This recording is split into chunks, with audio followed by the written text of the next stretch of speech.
Hello students, yesterday हम लोग पिछले क्लास में हमने देखा है एकोस्टिक्स माने क्या है, रिवर्बरेशन माने क्या है, रिवर्बरेशन टाइम माने क्या है, साइबन फार्मूला में हमने देखे। आज हम लोग कुछ नया टॉपिक्स में देखेंगे। तो हमारा ये टॉपिक है, आज पहले टॉपिक है हमारा intensity.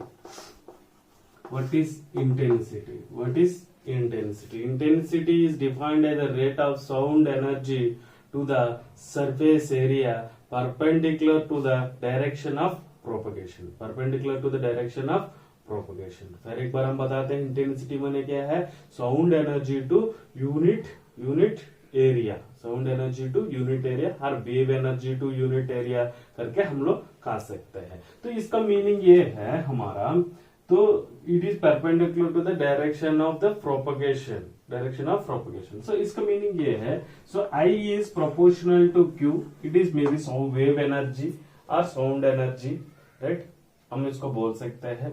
And I is inversely proportional to the surface area, inversely proportional to the surface area. Intensity, I means intensity, right. So intensity I is proportional to Q, I is proportional to 1 by A, right? And I is inversely proportional to T. Then I is हम ऐसा लिख सकते हैं Q by हमारा A into T, where Q is sound energy, surface area and time. So we know that power is equal to क्या होगा हमारा, sound energy और वेव एनर्जी, साउंड एनर्जी और wave energy by time, right. Energy पर time is equal to क्या है, power है, right. Energy पर इक्वल टू पावर है। तो यहाँ पे हमारा Q बाय हमारा क्या होगा, Q by T, Q by T माने क्या होगा हमारा, प्रोपोर्शनल टू P बाय ये, राइट, P बाय ये। तो क्या होगा हमारा, power is equal P by ये। तो हमने इसको ऐसा कर सकते हैं, तो प्रोपोर्शनल को हमने हटाएंगे, प्रोपोर्शनल को हटाएंगे तो क्या होगा, K is equal to P by ये, K is equal to 1, so P by ये, तो P इज इक्वल टू हमारा वाट्स पर मीटर स्क्वेयर, ऐसे भी लिख सकते हैं, नहीं तो वाट मीटर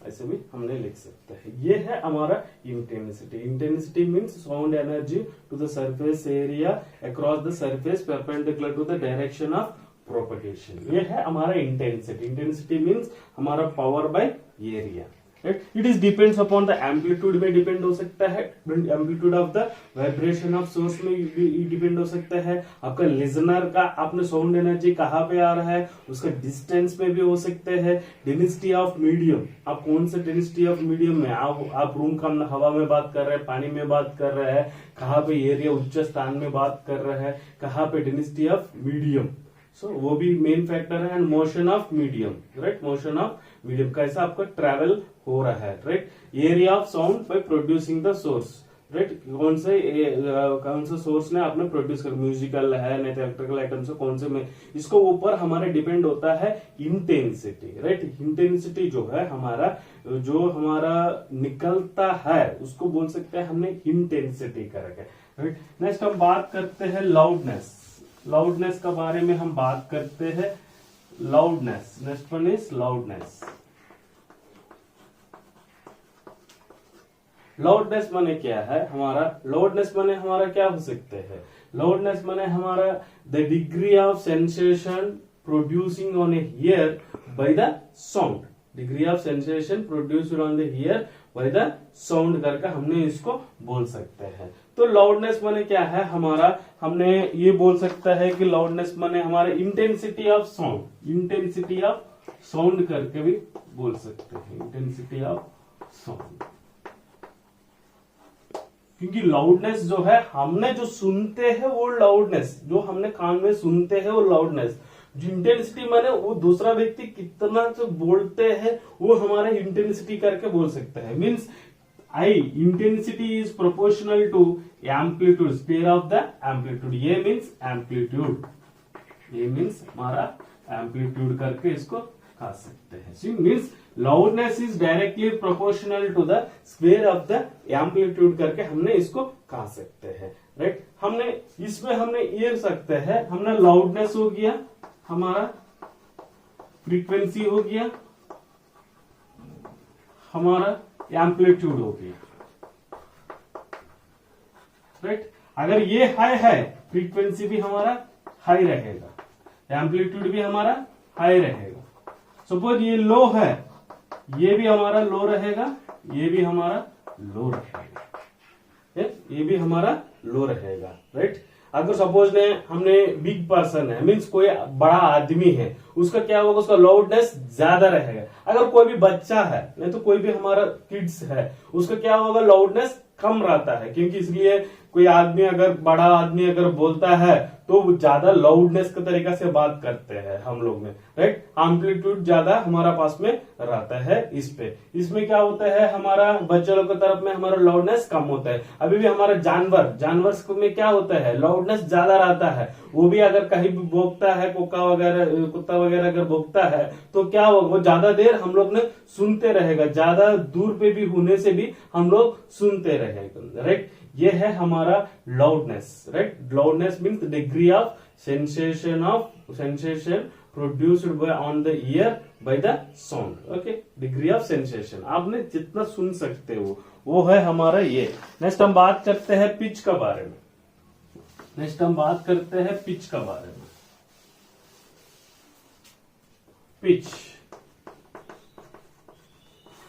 पिच माने क्या है, फ्रीक्वेंसी ऑफ साउंड। आप कितना फ्रीक्वेंसी से आपका साउंड एनर्जी निकला है उसको बोल सकते हैं हमने पिच करके हमने इसको कह सकते हैं, राइट। सो पिच माने हमारा क्या होगा, हमारा पिच माने तो कोई भी व्यक्ति हमने हाई पिच हो सकते हैं, कुछ आदमी का लो पिच हो सकते हैं। अगर कंपैरिजन करते हैं हमने फ्रीक्वेंसी में, हमने हेर्ट्ज में मेजर करते हैं, हमने पिच को जो है हमने जनरली हमारा ह्यूमन का जो है हमारा 20 हेर्ट्ज से लेके 20,000 हेर्ट्ज तक हमने सुन सकते हैं। बिलो 28 तक का हमने सुन नहीं सकते हैं, अब वो 20,000 हेर्ट्ज का हम लोग सुन नहीं पाते हैं। तो पिच माने क्या होता है, हमारा पिच अगर ज्यादा है तो हमारा फ्रीक्वेंसी भी ज्यादा होगा, अगर पिच लो है तो फ्रीक्वेंसी भी हमारा लो होगा, सो जनरली हम बात करते हैं लेडीज का क्या है, पिच ज्यादा रहता है, फ्रीक्वेंसी वो लोग का ज्यादा रहता है। मेंस का अगर कंपैरिजन करें उसका पिच वेरी लो रहता है कंपेयर टू वुमेन्स। बच्चा लोग का भी देखते हैं, उसका भी लो रहता है फ्रीक्वेंसी, इसलिए पिच भी वो लोग का कम हो जाता है। क्योंकि हमने डिफरेंट म्यूजिकल इंस्ट्रूमेंट से हम लोग सुनते रहता है, तो वो भी क्या होगा, हमने फ्रीक्वेंसी अगर सही है पिच भी हमारा सही रहता है।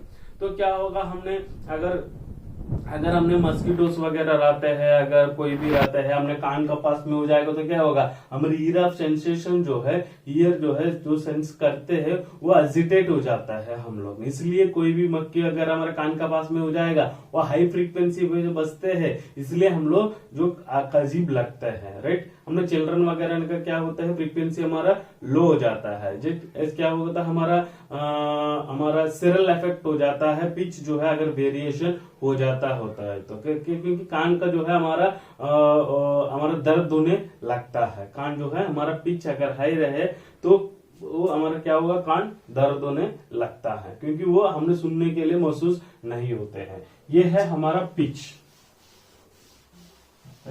नेक्स्ट हम बात करते हैं टिम्बर के बारे में, राइट। टिम्बर माने क्या है, टिम्बर माने हमारा टिम्बर माने क्वालिटी ऑफ साउंड।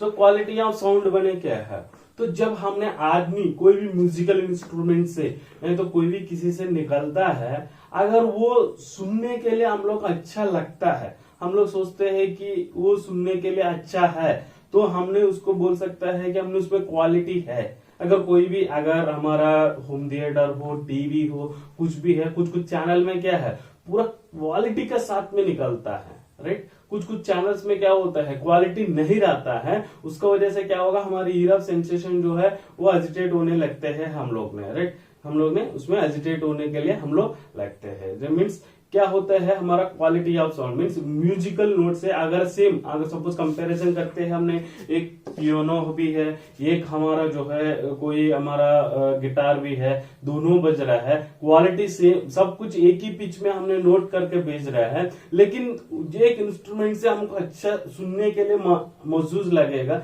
लेकिन एक इंस्ट्रूमेंट से खराब लगेगा, क्योंकि उसका क्वालिटी ऑफ साउंड जो है डिफरेंट है।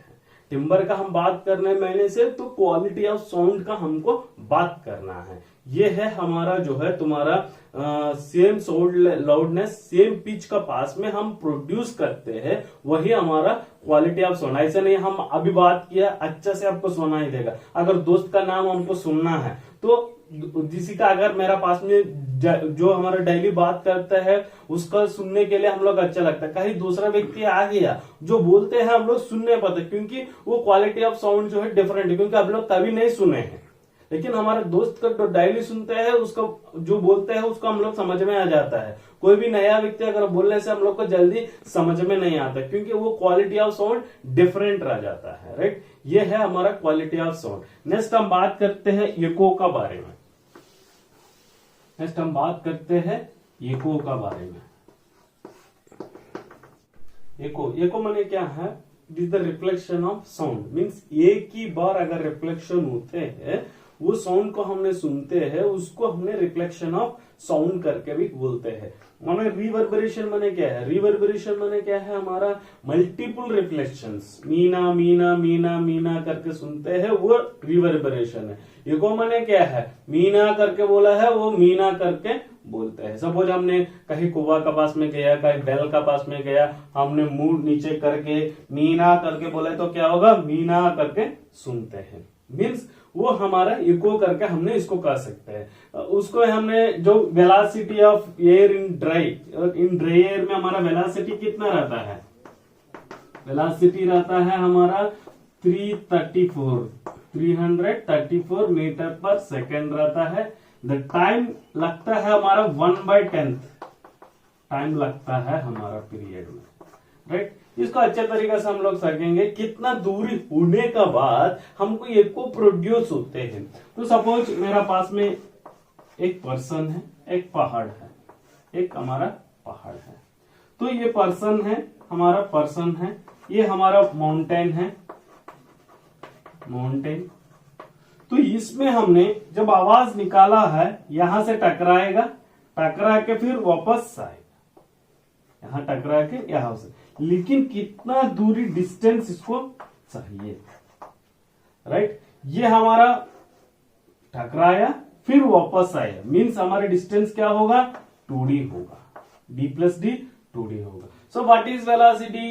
It is the rate of displacement by time. It is the rate of displacement, is rate of change of displacement, नहीं तो डिस्टेंस करके हम निकालते हैं। यहां पर v = 2d/t, right, where 2d is equal to v into t, where v is equal to कितना है? 334 into 1/10. So 334/10 कितना होगा हमारा? 33.4. So 2d is equal to 33.4, where d is equal to 33.4/2, approximately 17.2 तक का हमारा में आता है। मीन्स 17 भी आ सकते हैं। राइट, 33.4/2, राइट, हमारा पास में आता है 17.2 समथिंग हमारा पास में आते हैं। सो इसमें से इसलिए हमारा डिस्टेंस 17 मीटर तक हमारा होना जरूरी है। 17.2 मिनिमम डिस्टेंस अगर इको प्रोड्यूस होना चाहिए, मिनिमम 17 मीटर डिस्टेंस रहना चाहिए। बहुत सारा यूपीएस एग्जाम्स में बहुत सारा क्वेश्चंस में पूछते हैं कितना दूरी होने के बाद इको प्रोड्यूस होते हैं। राइट, इसलिए हमारा लंबा लंबा रूम्स में भी हो, हॉल्स में भी, ऑडिटोरियम में भी हो, हमारा इको प्रोड्यूस होते रहता है, क्योंकि लंबा डिस्टेंस रहता है। क्योंकि हमारा ऊपर का फ्लोर हम जहां पे बैठा है वहां पे मिनिमम 17 मीटर हो तो हमारा इको प्रोड्यूस होने का संभावना रहता है। राइट। ये है हमारा echo means single reflection of the sound को हमने इको करके हमने इसको कह सकते हैं। नेक्स्ट हमने देखते हैं कि लाउडनेस में हमने मेजर करते हैं डेसिबल्स। लाउडनेस में हम किससे मेजर करते हैं? डेसिबल से हमने मेजर करते हैं। साउंड को किस में मेजर करते हैं हम लोग? Decibels, dB. हम इसको ऐसे लिख सकते हैं, डीबी में हमने साउंड को मेजर करते हैं, नहीं तो लाउडनेस को डेसिबल्स में हमने मेजर करते हैं। नेक्स्ट हम देखते हैं वेबर्स लॉ। वेबर्स लॉ एक साइंटिस्ट था, इन्हें हमारा इन्वेस्टिगेशन किया है कि साउंड के ऊपर में इन्हें इन्वेस्टिगेशन किया है। वेबर्स लॉ माने क्या है? तो वेबर्स लॉ इसमें ये है हमारा loudness is proportional to intensity. Loudness is proportional to intensity. Loudness is proportional to intensity means L is proportional to I.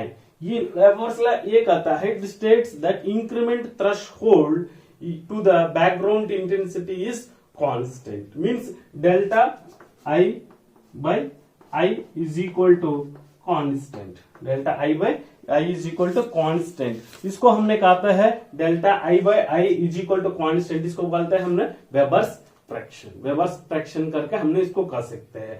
तो ये एक्चुअली कुछ आदमी ने सेटिस्फाई नहीं किया है वेबर्स लॉ का जो है, क्योंकि वेबर्स लॉ क्या होता है, हमने अगर किसी रूम में अगर ज्यादा आवाज आ रहा है तो हमने क्या होगा, हम छोटा सा करके ए मीना बोलने से वो उसको सुनाई नहीं देगा, ए मीना ऐसा करके हम लोग को बोलना है तभी उसको सुना सकते। अगर क्वाइट रूम है, आप मीना करके बोलने से भी हमारा कोई ये सुनाई पड़ेगा, क्योंकि वो क्वाइट विस्पर है, कोई उसको कोई आवाज बाहर का नहीं है। इसका चलते हम लोग इसको कह सकते हैं।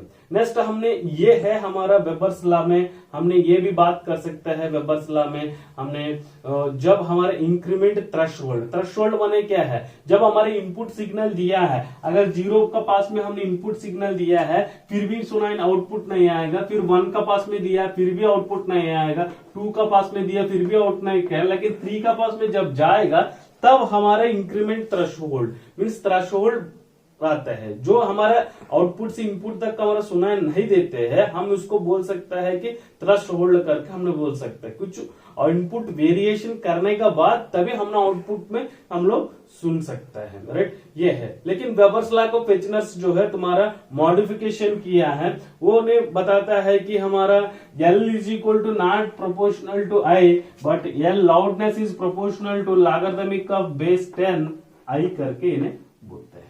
हमने टेक्स्ट बुक्स में हमने ये दिया है R is equal to logarithmic of हमारा 10 I करके भी दिया है टेक्स्ट बुक्स में। K है ना, K is depend upon the sensitivity of ear and it is equivalent of sound others may be upper human हो, म्यूजिक हो, इलेक्ट्रिकल आइटम्स में हो। इसका फैक्टर्स में हमारा उसमें अदर फैक्टर्स में भी टेम्परेचर हो सकते हैं। नेक्स्ट हमारा जो है हमारा टेम्परेचर हो सकते हैं, प्रेशर हो सकते हैं, थर्मोडायनेमिक प्रॉपर्टीज का ऊपर में ये के फैक्टर जो है तुम्हारा यूज होते हैं। फिर एक के फैक्टर जो है तुम्हारा एक ये हमारा L हटा देना है तो L इज इक्वल टू हमारा के लॉगरिथमिक ऑफ 10 I करके भी हमने कह सकते। के फैक्टर है, वो फैक्टर हमारे डिपेंड होता है। दूसरा हमारे टेम्परेचर, प्रेशर, कौन सा बात कर रहे हो इसका ऊपर में। वेबर्स लॉ ने कहा है loudness is proportional to intensity but Fechner's ने कहा है loudness is proportional to logarithmic of base 10 I करके इन्हें बताया है हमारा इसमें, राइट। ये है हमारा Weber's law and Fechner's law. और एक टॉपिक देखते हैं हम लोग, it is important in exam point of view. So many times they are asked in the exams in previous exam paper in exams. So conditions for good acoustics means कोई भी अगर acoustics अच्छा होना है तो क्या क्या कंडीशंस उन लोग को फॉलो करना है।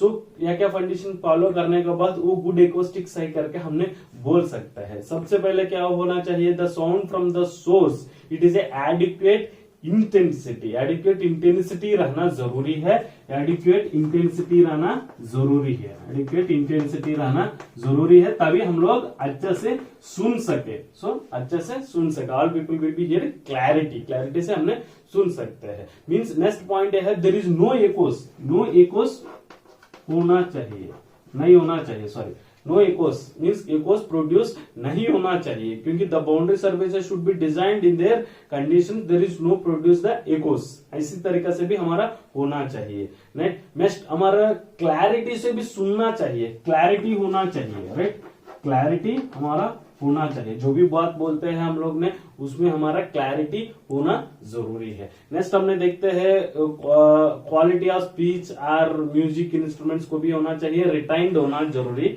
था, रिटाइंड होना जरूरी है। Next one is retained, next one is हमारा रिटाइंड होना जरूरी है। Next reverberation time is optimum, reverberation time जितना होना चाहिए कि ऑप्टिमम होना चाहिए, जितना लेवल हमारा कितना हो, रिवर्बरेशन टाइम हमारा जितना कम है उतना के लिए अच्छा है, वो गुड एकोस्टेटिक बन सकता है।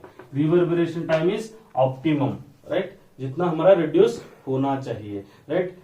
Next almost all entire room में हमारा साउंड को हमने इक्वली डिस्ट्रीब्यूट होना चाहिए, मींस यूनिफॉर्मली डिस्ट्रीब्यूट होना चाहिए। सपोज वो हॉल में हमने वो कॉर्नर में बैठा, ये कॉर्नर में बैठा, वो ऐसा नहीं है कि उसको अच्छे से सुनाई दिया हमको अच्छे से सुनाई नहीं दिया, ऐसा नहीं है, यूनिफॉर्मली हमारा डिस्ट्रीब्यूट होना जरूरी है। नेक्स्ट हमारा echelon effect and resonance will be avoided, echelon effect हमारा रेजोनेंस भी नहीं रहना चाहिए, echelon effect and resonance avoided, resonance avoided, ये दोनों अवॉइड करना जरूरी है। नेक्स्ट हमारा ये है, हमने noise should be reduced to minimum. कोई भी इनसाइड में कोई भी नॉइज, जैसे मे बी डोर्स के पास में नहीं होगा तो हमारा खिड़की दरवाजे के पास में अगर हमने खोलते हैं बंद करते हैं, उस तरीका का हमारा नॉइज जो भी इनसाइड में जो भी रहता है वो नॉइस जो है हमारा जितना हो सकते हैं उतना मिनिमम हमारा रहना जरूरी है। तो कंडीशंस ऑफ गुड एकोस्टिक में ये चीजें है तो उसको गुड एकोस्टिक्स बन सकते हैं। पहले पॉइंट है हमारा एडिक्वेट इंटेंसिटी होना चाहिए, नेक्स्ट हमारा देयर इज नो इकोस होना चाहिए, नेक्स्ट हमारा क्लैरिटी से हमने सुनना चाहिए, नेक्स्ट हमारा ओवरलैपिंग नहीं होना चाहिए, क्लैरिटी से हम लोग सुनना चाहिए, नेक्स्ट हमारा रिवर्बरेशन टाइम ऑप्टिमम होना चाहिए, एक्लोन एंड रेजोनेंस का जो है हमारा अवॉइड करना चाहिए, नेक्स्ट हमारे म्यूजिकल नोट से भी किससे भी हमारा निकलता है तो मस्ट बी रिटाइंड होना जरूरी है। नेक्स्ट कोई भी इनसाइड द रूम में नॉइसेस प्रोड्यूस नहीं करना चाहिए, मीन्स हमारा कोई भी दरवाजा वगैरह खुलते हैं तो उसमें से नॉइस प्रोड्यूस नहीं करना चाहिए। इस तरीका से हो उसको हमने गुड एकोस्टिक्स करके बोलते हैं। स्टूडेंट्स हम इस टॉपिक्स में हम लोग अभी तक ने डिस्कस किया है, इंटेंसिटी माने क्या है, लाउडनेस माने क्या है, पिच माने क्या है, हमने और टिम्बर माने क्वालिटी ऑफ साउंड माने क्या है, वेबर्स लॉ डिस्कस किया, फिचनर्स लॉ डिस्कस किया है, और हमने गुड कंडीशंस पर गुड एकोस्टिक्स के बारे में हम लोग पढ़े हैं। तो ये है इंपॉर्टेंट है एग्जाम्स ऑफ पॉइंट में, लास्ट प्रीवियस एग्जाम में भी वेबर्स लॉ फिचनर्स लॉ का ऊपर में क्वेश्चन पूछा गया है, तो स्टूडेंट्स ये अच्छा तरीके से पढ़िएगा, एग्जाम्स में इंपॉर्टेंट है ये एकोस्टिक्स का चैप्टर से। Thank you students.